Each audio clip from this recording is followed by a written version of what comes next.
Today we're going to measure hip adduction, or it's commonly known as the modified Ober's test. And so this table's a little bit low, so I just have to kind of get into a nice little basketball defensive stance here. Just like we measured the hip abduction test, if you haven't checked that test out, please go check it out because we talk about a lot of nuances from setup, but we're going to review those here today as well.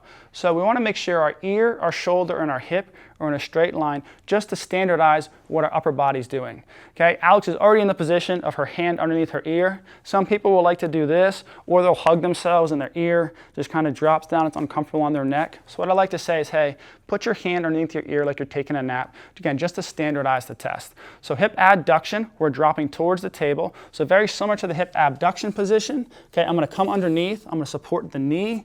Okay, with my hand, my forearm's going to support the lower leg. Okay, first to just get us started, love to just kind of rock in little circles to get them relaxed. If no one's ever done this test before, they may be trying to do this with you. So some cues I'll say is, hey, just imagine you're a wet spaghetti noodle, or you're a knife cutting through soft butter, right? Just be nice and light for me, let me do the work for you. And so my hand's on the top of her hip to control for any sort of rolling back or rolling forward. We want to keep those hips stacked on one another. And then what I'm going to do first is see if I can get her to hip extension first.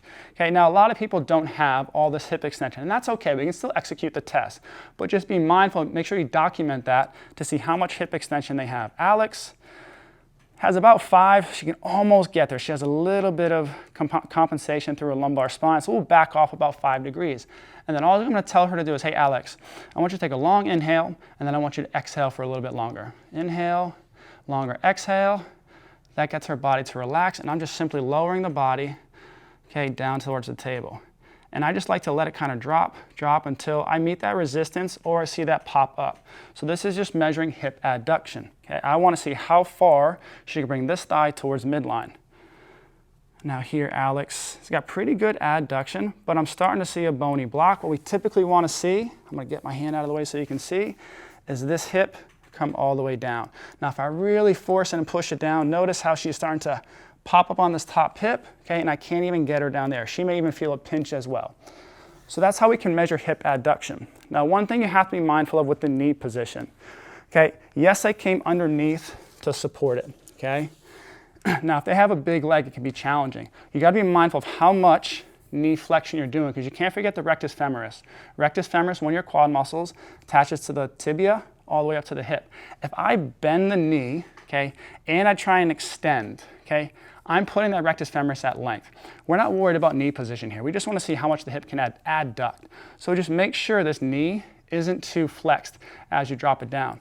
The other component of this too is how much IR, right? So notice this is relative hip internal rotation. Her foot's coming up, okay? That's IR of the femur. We want to make sure we stay neutral because that's going to also change our adduction moment. So again, I keep a relatively neutral knee position. I'm not flexing too much, and I'm just letting her drop down. Hand on the top is just monitoring how much she's popping up, and that's how we can measure hip adduction. Combine that with your hip abduction measures.